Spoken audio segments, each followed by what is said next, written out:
Bullet Squad back with another video. Y'all see we got Eminem and Sway, the Kamikaze interview. Definitely really go ahead and jump in this. Like I just told somebody in the comments, you feel me, in the community tab, all that. I made sure, I was like, are y'all sure I should react to this because we haven't reacted to all the Kamikaze. Like I told y'all in the last video, I will be putting out 3 to 5 videos of Eminem a day. You know what I'm saying? A day. So make sure y'all load my comments up with Eminem stuff. We trying to blow this up, you feel me? We trying to blow this up, but definitely go ahead and jump in this video, see what it's about. Y'all also said when it gets to the MGK, I don't know what, tell me what part that is, part 3, part 4, I don't know. I'm pretty sure it's 4 parts of this, but we're gonna do part 1 or today. And then after this, we dropping When I'm Going and Lose Yourself, so make sure y'all stay tuned for that. But I want to make sure, you know what I'm saying, we do the Rap Devil, and then what was the other song? Kill Shot. So make sure y'all let us know, because we haven't heard either one of those songs, and just let us know. You know what I'm saying? If y'all don't want me to do the MGK song, I won't, you feel me? Because I don't know if that'll go up. I don't know if he got fans. I don't know nothing. You know what I'm saying? I don't even know if y'all watch it. So just let me know what I should do. But I'm definitely ready to go ahead and jump in this, so let's get to it. Y'all ready to be history? All right, hey, there we go. We're out of here. All right, here we go. That's it.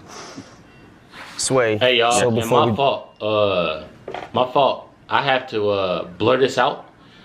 Sometimes I do, you feel me, if I got blocked on this. So if y'all see this blurred, I got blocked on it. I just have to let y'all know. And that goes for the next couple videos too, y'all. Hey, there we go. We're out of here. All right, here we go. That's it. Sway, so before we get started, will you please sign this for me? Oh, shit. Damn. Wow. Wow. Look at how, yo, you look like a kid. You're a kid there. Damn, man, I was a baby, bro. Crazy. That's our teenage years. Y'all didn't know I had bars once upon a time. I didn't know that. You want me to say Marshall? You want me to say? Yes, please. Okay. I did not know this shit. What the hell? H-A. Y'all gotta let us know on that. Yeah, there you go. Look Hell at that, yeah, man. man. I signed a vinyl for him, man. Look at that, man. Look at Incredible. Look Yo, at that shit. man, your signature's so much better than mine. Thanks, man. Yeah, no problem, man. Man, you threw me off with that. You don't have up an your whole answer, shit. Sway. Not really. Just impressed that you dug that deep in the crates, man. I didn't know you. I'm always digging in the crates. That's good to know, man. That's good to know. If you want to use any lyrics from any of those songs on that vinyl, bro. Well, I was gonna ask you when the cameras are off. There's a couple bars that I wish I could have. Yeah, that's cool, man. Go ahead, man. What's mine is yours, man. If it make your shit tighter, you know. Let's speak on bars, though.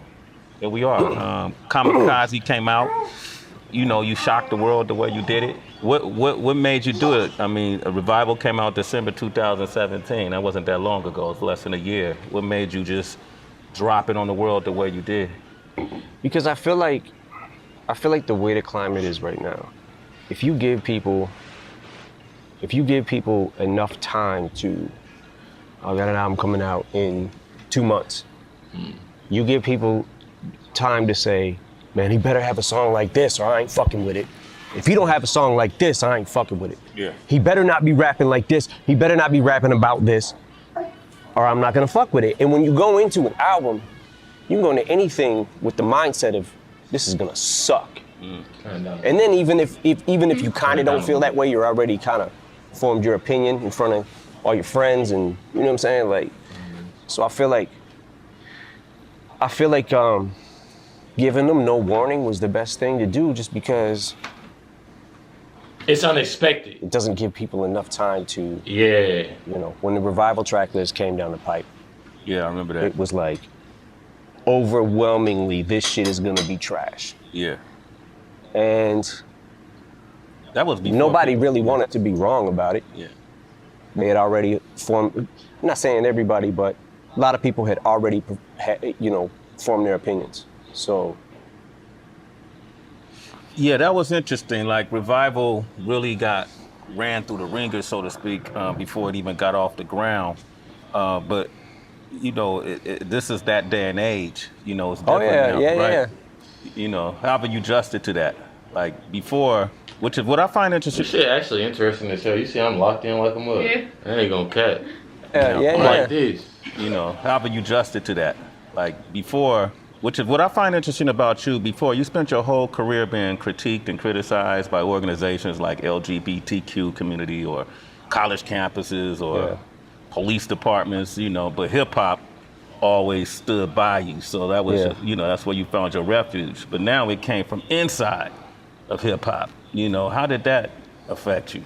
Me sitting back and seeing things that I saw, it was kind of like, I felt a bunch of different ways. I felt like, okay, maybe because it doesn't sound like everything else, and what most people are doing, maybe that was what tainted their ear. Because I remember a time in hip hop where you had to be so different from the next person or you were trash. There's a shift. And looking back at all the songs we reacted to, everything was different. Yeah. Rather than now, Everybody's the same. a lot of people are saying. Somewhere that happened that if it doesn't sound like everything else, then it's trash automatically. Yeah. And I just sat back like, okay, all right, I can take that. It's not like I can't take constructive criticism, but I feel like it kind of went beyond constructive criticism. So I had to go back to it and look, I have made albums that definitely probably would not be the top of my list. What, Encore, okay. Relapse, which I believe Encore is a better album than Relapse. Relapse is something that I looked at in a couple of years, went back to and cringed at. I was like, oh, Jesus Christ, I didn't even realize I was doing that many accents. I just started, for whatever reason, I just got into it and was just like, started on this weird serial killer vibe kind of thing. Yeah. And started wanting to talk crazy and started bending words more. And the only way you can bend them is with this accent, trying to use this one. And a couple years later, in making Recovery and slipping out of that, getting out of the accents and beyond it, made Recovery. Yeah.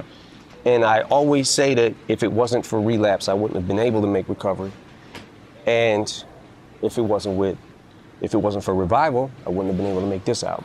So I'm good with it. It just, some people more than others went a little far with it. A little far with it. I want to get into that too. And I almost, when I listen to Kamikaze and I hear some people say, man, that's the vintage M we wanted. We wanted Shady back, right? And when I listen to it, man, I have to admit, man, I hear something in you on this album that kind of made me rejoice in a way I've done in the past. I like the fact that you're not running from the criticism. I like the fact that in this digital age, you're not, cowering and then reforming to what people think you should sound like or how people think you should act, and you're calling it out.